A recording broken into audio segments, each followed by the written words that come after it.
All right, this guy I've wanted to chat to for a minute. His name is Z.Lewis. I first heard about you, bro, when you were on the 10 Merit song with YAAK. Bro, your Yeah, style is crazy. Like, I don't hear it really going on in Australia, man. safe, bro. Yeah. I guess it is what you would call unique out here. Yeah, but I appreciate that. 10 Minutes was really fun. Yaak's a crazy producer. He brings the best out of like every artist he works with, and just a super easy process to get that banger out.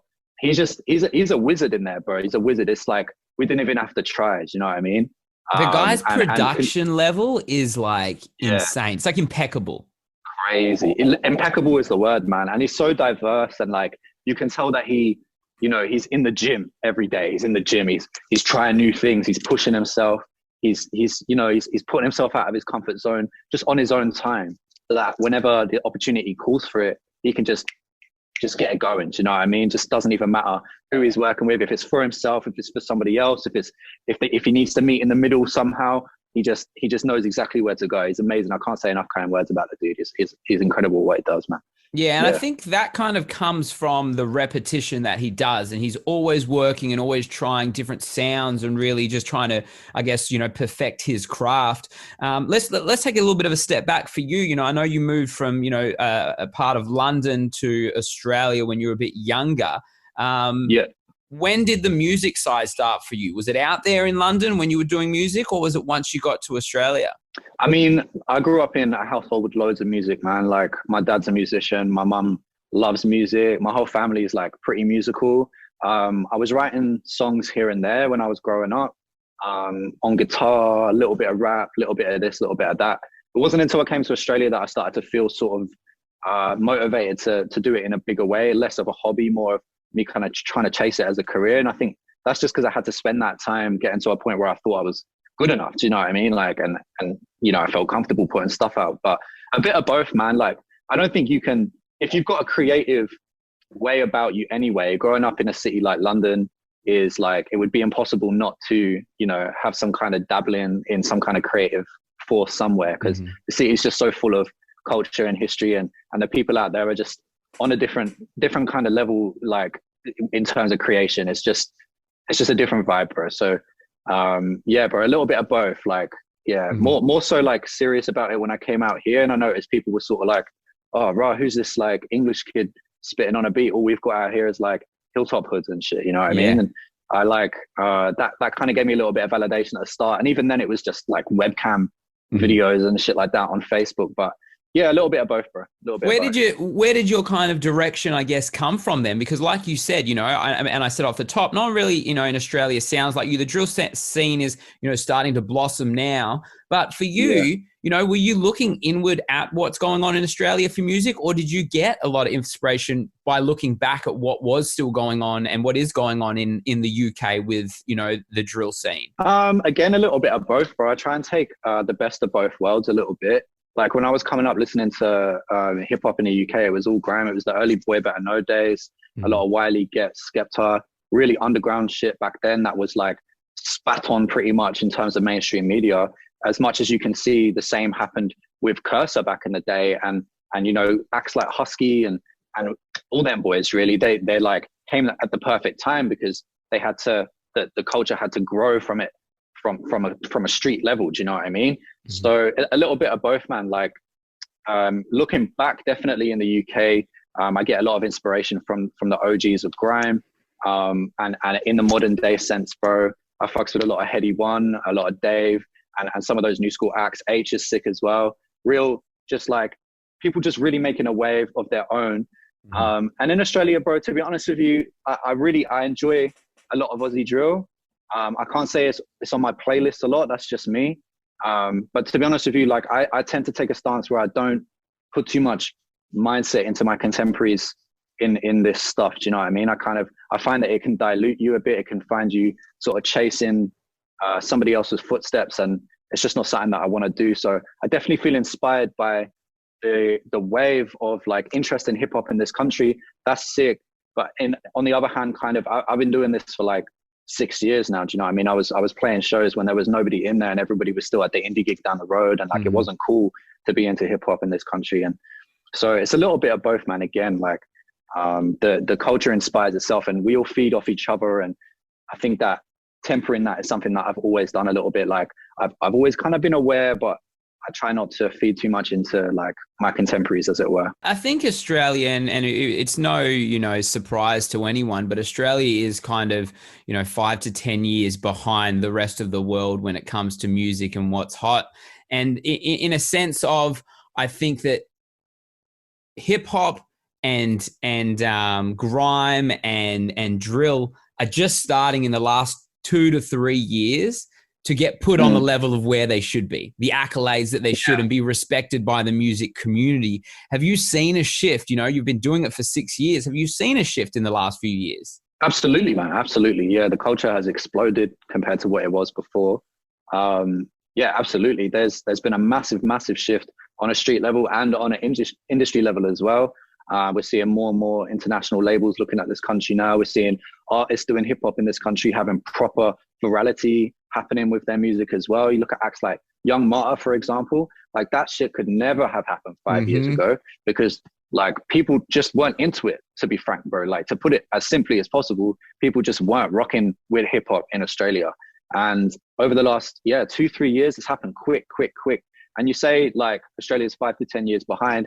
I think that this explosion of hip hop and like cutting edge street culture and urban culture is like actually helping Australia to catch up to everything in that regard as well, because hip hop comes with a lot of stuff attached to it, a lot of other lifestyle attached to it, a lot of other cool ideas, a lot of other cool ways of living attached to it. It's not just about the music, it's a whole lifestyle, it's a whole culture. So I feel like that explosion of hip hop in Australia has made Australia become on the same level as every other global force, moving on a creative stage. You know what I mean? Yeah, I love that you say that, because you're so spot on when you talk about hip hop and that scene as a culture, and really everything has to be involved, whether it's the arts, whether it's sneakers, whether it's the history of hip hop.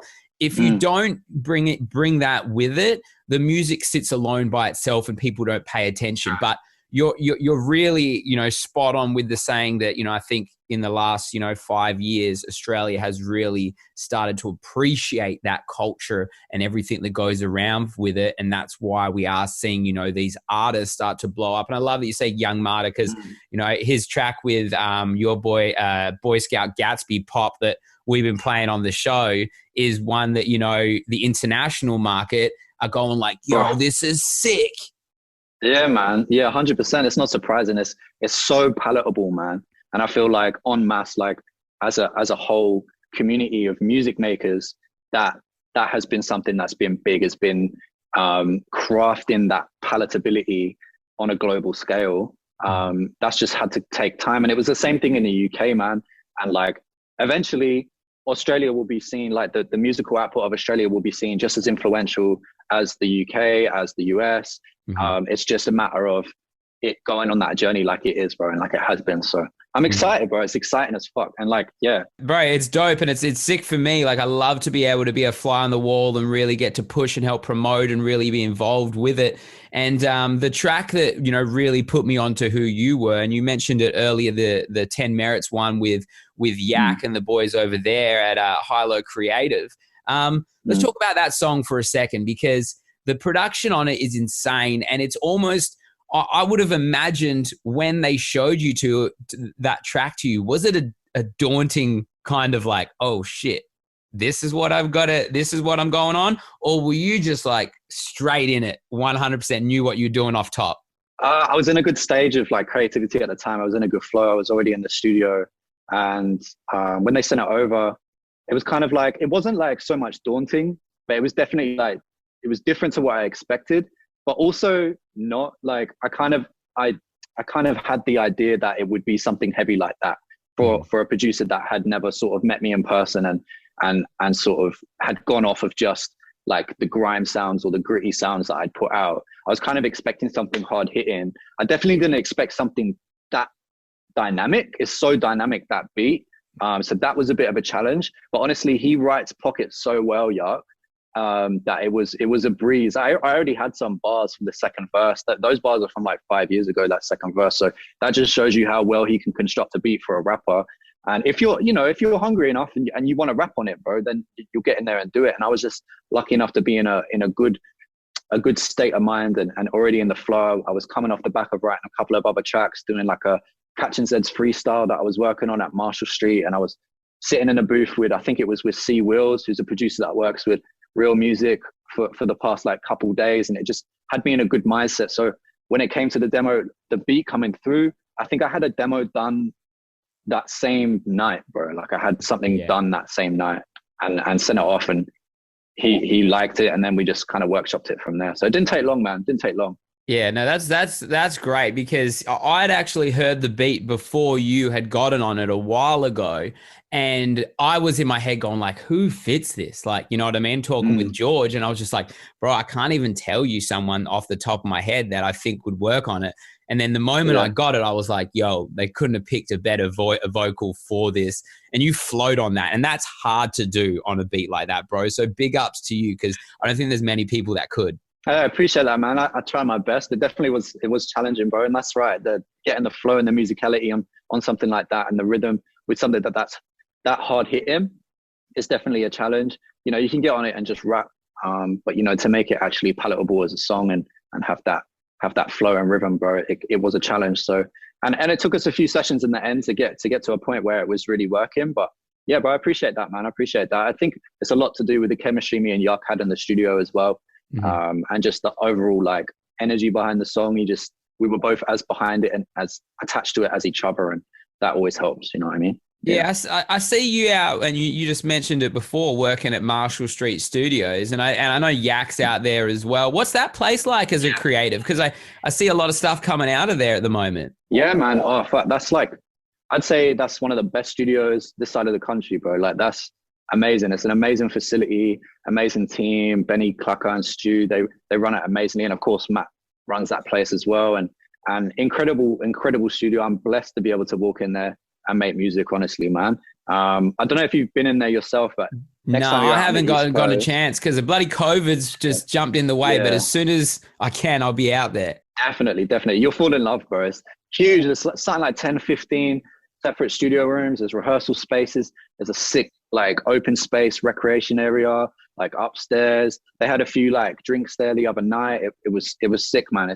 It's just an all-purpose one-stop shop. You can get everything done there. There's been a few acts, I think 5 or 6 acts that have shot videos after recording their songs. That's there dope. And had everything, you know. And then the boys also, they do their music servicing as well, bro. So you got everything that you need in that place. It's incredible. And as a creative, it's sick. The synergy in there is dope. You're sharing space with other serious and dedicated artists, and that always helps, man. Like, I'm all about sharing the space with people that are really about it, and not just lay about kind of people that are in the studio to take pics on Insta and look cool. Do you know what I mean? I always say to my artists, if they're not adding anything to the studio session, then get them out of the studio session, because there's too many ways to get derailed when you're in there with people that are potentially distracting you.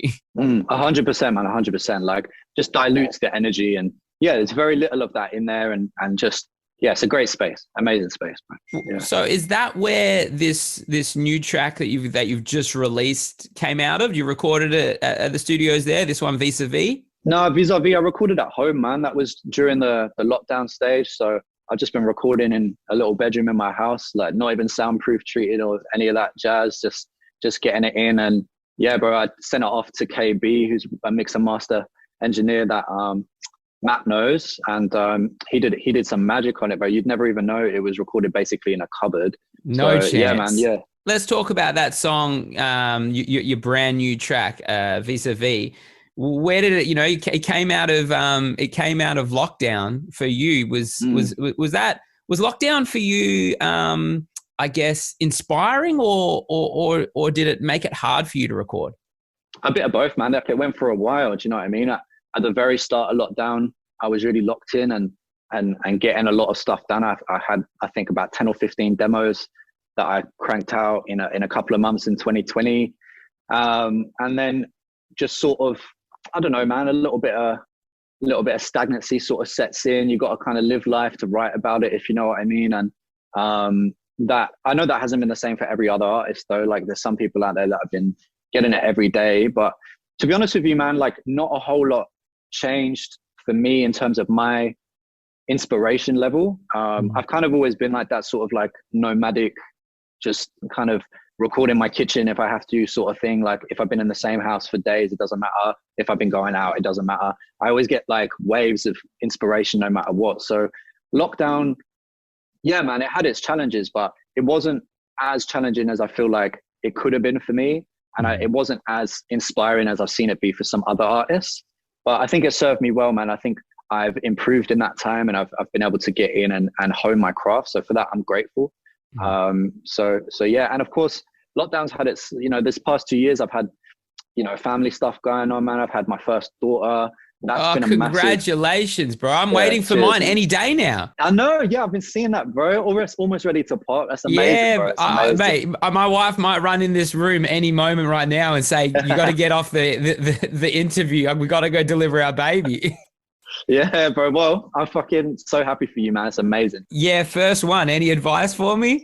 Oh, man, just do your very best to work on you and just be your most present and authentic self. That's all you can do, bro. Like it's a constant learning curve. Do you know what I mean? And I don't think anybody becomes a first-time dad or mom and is just like a full expert out of the gate. There's a lot of people that are more natural with it than others and whatever, and that's normal. But everybody's got something to learn, and it's usually something to learn about yourself. And I feel like that's one of the most beautiful things about having a kid, man, is that it forces you to learn lessons, man. It forces you to learn real lessons about yourself and really focus on self-improvement, because you can either do that or you can watch something that's the most important thing in your life not know you, essentially. So it forces you into that, okay, I'm going to zone in and I'm going to work on me and I'm going to make sure I'm the best possible version of myself. So advice wise, bro, just work on you and just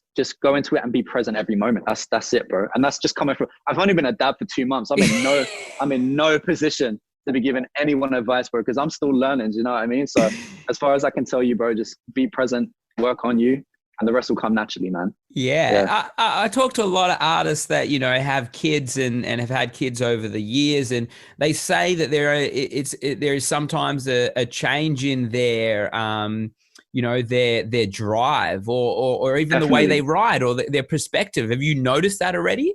100%, man. 100%. The drive is definitely more intense, and it's for less egocentric reasons. You know what I mean? It's about legacy in a bigger term than I ever really understood legacy. I used to fantasize about leaving a legacy behind me and whatever, but it was all just very ego driven. It was basically just centered on, if I die, will I be still having cool pics on my Instagram? Do you know what I mean? Like that, Yeah. You know, pretty much boils down to that. And will people bump my music? And like, that was the be all and end all for me, man. But the drive to really, to open a world up for my child is like just a different kind of hunger. It just gives me a different kind of hunger. And it also makes me more conscious about the vibrations I'm putting out there as well. Definitely changed my writing up, bro. I think the first 2 bars of VIS A VIS talks about me wanting to see my daughter smiling. Do you know what I mean? So she started to sneak into all of my references very early on during the pregnancy as well. And it's an incredible source of inspiration and just fire and hunger. And because of the inspiration to work on me, then that's actually impacting my creative art, you know, engaging with things like therapy and self-work, man. It like makes everything more fluid for me and allows me to create art that's beyond anything I could have imagined beforehand. So it sort of comes from different places. Yeah. I love that you mentioned the first couple lines from your from VIS A VIS, because we played it on I did an Instagram live with Matthew Craig from AU Dollars, and we played the song before it came out. And the moment that we pressed play on it and you started going, the chat went crazy.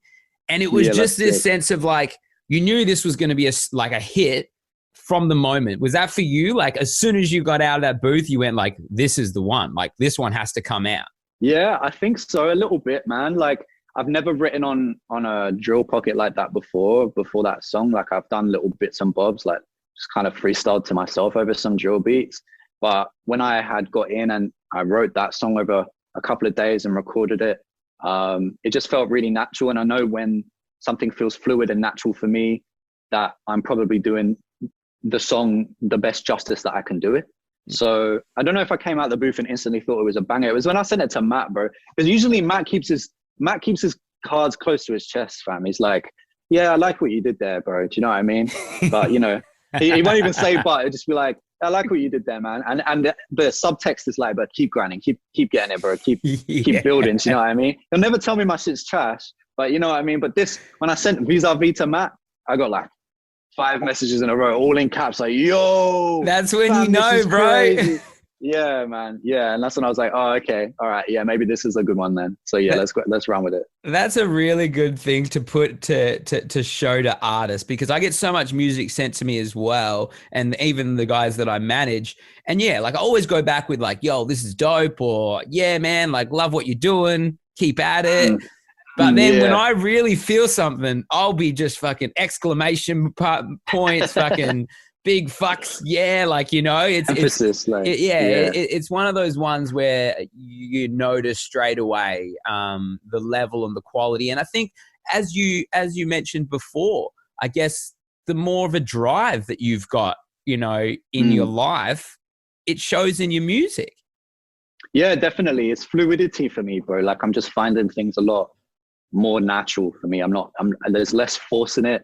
There's less, you know, trying to just, forcing it, drawing blood from a stone. Sometimes I'll write something and I'm writing it for the sake of writing it. Whereas now it feels like I'm writing because it's got to come out, and I'm writing and I've got no choice in how it comes out, rather than trying to sculpt and mold it at the same time. I'm just sort of letting it happen. And it's that drive that's leading to that fluidity of me knowing who I am as well, and who I want to become properly now, as opposed to just like an idea. It's just making everything a lot easier, bro. Yeah. So we're at the end of the year almost, you know, the beginning of November. What is left on the cards for the year for you? Or are we, you know, a lot of artists start to switch off end of November? Yeah, man, I'm kind of the opposite, bro. Like, I always find myself more inspired at the end and the start, like over the New Year period. I like between like August through to February is usually my most active time for creation. So I've got another one coming next month, and then another one coming in January. And we're just going to keep rolling like that. I don't know about maybe a project in 2022. It will make sense when it makes sense. Right now, bro, I'm just trying to bang out singles every month, get a lot of momentum going, like just keep giving music, and see how far I can push it, man. So yeah, bro, no stopping. That's what I like to hear. No stopping. Man, well, congratulations on this track. I know there's going to be plenty more coming from you, and we'll go crazy with this one. It's called Vis A Vis on the DSP, you know, until we get that next one from you next month. All right, my brother? My guy, I appreciate you, bro. Yeah, man. It's been fun.